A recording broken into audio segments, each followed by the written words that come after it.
Bom, pessoal, então retomando aí de onde nós paramos, né? Estava mostrando o mapa da divisão regional da Austrália. A gente tem aqui as principais províncias, né? Queensland, Nova Gales do Sul, Vitória, e são exatamente as províncias onde a gente tem a maior parte da população concentrada.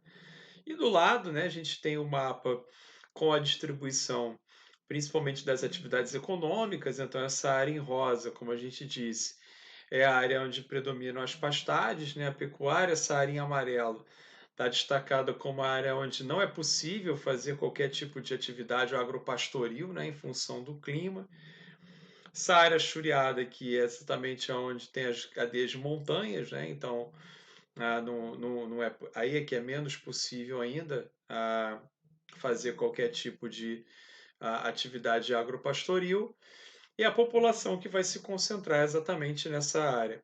Aí há também aqui a distribuição dos recursos minerais, né? Então a gente percebe exatamente onde tem as maiores jazidas de ferro, as maiores jazidas de urânio, as maiores jazidas de ouro, cobre, chumbo. É um subsolo bem rico, como a gente disse no vídeo anterior, é, faz com que a Austrália seja um grande destaque na produção de minério de ferro, e inclusive a sua indústria mineradora e siderúrgica, né? Bom, passando então para aqui, ó, Papua Nova Guiné. Papua Nova Guiné é um país que se tornou independente apenas em 1975, e aí, obviamente, que é, é, esse, esse, esse curto período, né, de autonomia compromete, né, uma melhora nos níveis de desenvolvimento. Como a gente falou também, já mais de 80%, quase 90% da população de Papua Nova Guiné vive em áreas rurais produzindo cultivos tropicais, como coco, banana, batata doce, palmito, café, cacau, tá? Muitas vezes para o seu próprio sustento e para vendas relativamente modestas, né, pequenas aí.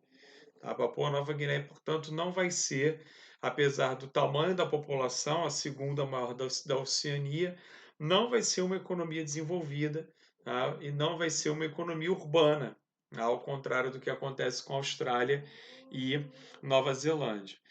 Vai haver atividade mineradora, um subsolo também rico, que vai levar, inclusive, a alguns conflitos. O maior deles, sem dúvida nenhuma, é o conflito pela autonomia de um território que já tem uma certa autonomia, que é Bougainville. Tá? Eles, no ano passado, a população de Bougainville no ano passado, daqui a pouco eu vou mostrar no mapa para vocês, fizeram um referendo e votaram quase que 100% da população, se não me engano, algo em torno de 90 e poucos por cento da população, votou a favor da separação de Papua Nova Guiné. Exatamente porque eles acreditam que essa separação vai trazer mais autonomia, vai trazer mais benefícios para a população local. O governo central de Papua tenta manter Bougainville. Isso ainda não está decidido, ainda não está completamente o martelo batido, porque faltam alguns trâmites burocráticos, né, entre eles a aceitação, né, o reconhecimento dos vizinhos, da própria ONU. Falta ainda a definição do parlamento, mas ele pode vir a se transformar no país mais jovem do mundo. Exatamente aí o trecho do território de Papua hoje, né, que é Bougainville, ok? Ah, Papua Nova Guiné, assim como vários lugares na Oceania, correm um sério risco em função do aquecimento global e suas consequências, mais especificamente o aumento do nível dos mares. Então, todas as cidades litorâneas do mundo devem sofrer as consequências desse fenômeno, que deve se intensificar nas próximas décadas, aqui no mundo, mas nenhuma região vai sofrer tanto quanto a Oceania, exatamente por ter milhares de ilhas, muitas delas já estão desaparecendo, muitas delas. Então, muitos países vão perder território, efetivamente. Os territórios vão deixar de. Não é que vão deixar de existir, obviamente, vão passar a ser a ficar submersos. tá? Como já aconteceu com outros lugares do mundo em períodos de avanço do nível do mar. Então, sem dúvida nenhuma, é uma região que vai sofrer bastante os impactos desse fenômeno, e Papua Nova Guiné deve perder aí alguns territórios em função disso, certo? Bom, vamos passar. Desculpa, antes de passar para Nova Zelândia, deixa eu mostrar Papua para vocês aqui no mapa. É importante a gente não fazer a confusão. Eu digo o tempo inteiro Papua aqui com vocês, mas na verdade o ideal é a gente usar a expressão mesmo Papua Nova Guiné. Por quê? Porque existe uma província na Indonésia, que é aqui exatamente a linha de fronteira de Papua Nova Guiné. Existe uma província na Indonésia que chama-se apenas Papua. Então, se a gente usar a expressão só Papua, a gente vai estar se referindo, na verdade, a uma província que pertence à Indonésia. A gente não vai estar falando especificamente do país, do Estado-nação autônomo, que é Papua Nova Guiné. Tudo bem? Então, esse cuidado aqui é importante que a gente tenha, certo? Tranquilo? Bom, deixa eu mostrar aqui a Bougainville para vocês no mapa. É, é uma ilha que fica aqui, ó, nessa região, um pouquinho mais afastado da península, ok? Aqui nesse outro mapa eu estava procurando aqui, mas né, por conta da escala não está aparecendo, né? Mas aqui nesse outro mapa está muito claro, tudo bem? Então essa ilha é exatamente aqui, pretende se emancipar e pode vir a se tornar o país mais jovem do mundo, caso os trâmites burocráticos para a sua emancipação plena sejam cumpridos. Tudo bem? Bom, a Nova Zelândia, que é sem dúvida nenhuma o segundo país mais conhecido, não é a segunda maior população, mas é a segunda maior economia, o segundo país mais conhecido, obteve a sua independência em 1907. Tá? Também, reparem que tanto a Austrália quanto a Nova Zelândia vão ter suas independências muito tardias, né, em relação, por exemplo, à independência das Américas. O Brasil, que se tornou independente tarde, né, em 7 de setembro de 1822, já tem uma trajetória bem mais longa aí do que esses dois países. Se a gente for comparar com os Estados Unidos, né, a Revolução Americana é de 1776, então imaginem. Então é um país relativamente novo, aí tem pouco mais de 100 anos, né, 113 anos de independência. E uma questão interessante é que apenas a civilização Maori, o povo Maori, foi encontrado na Nova Zelândia no período da colonização. É diferente do que aconteceu com a Austrália, onde havia mais de 500 grupos étnicos aborígenes. Na Nova Zelândia, não. Na Nova Zelândia havia uma predominância extrema do povo maori, que hoje faz parte, corresponde a 12% da população neozelandesa, e reivindica fortemente os seus direitos.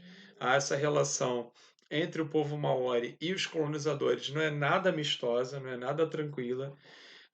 O povo maori já obteve várias conquistas, como o reconhecimento da sua cultura, do seu idioma, mas volta e meia surgem duríssimas batalhas, inclusive judiciais, porque o povo maori ele pede a restituição de várias áreas, né, a restituição de vários territórios, onde hoje funcionam, é, é, onde hoje a a atividades estratégicas, atividades econômicas estratégicas para os neozelandeses, né, para os colonizadores neozelandeses. Então, né, volta e meia há conflitos bem sérios, bem duros até hoje, né, não conflitos armados, né, mas protestos, né, e, como eu disse, muitas vezes batalhas judiciais por restituição de posses de terreno. Isso é bem comum de acontecer ainda na Nova Zelândia, em função desse conflito com a população maori.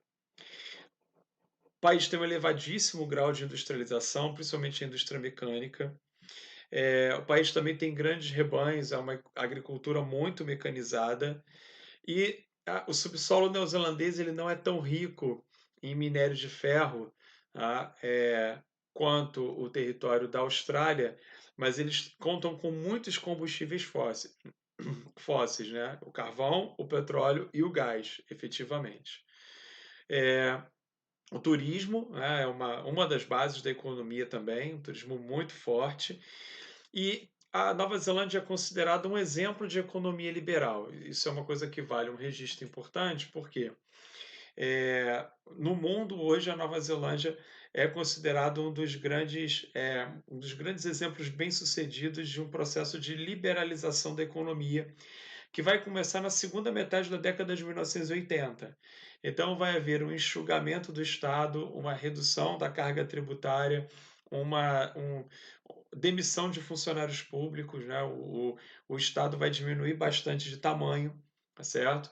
E isso vai ser considerado, por conta dos resultados econômicos relativamente positivos, isso vai ser considerado um grande exemplo para outros países do mundo que eventualmente quiserem tomar esse rumo de liberalização da economia, diminuição do tamanho do Estado, desoneração, né, desburocratização.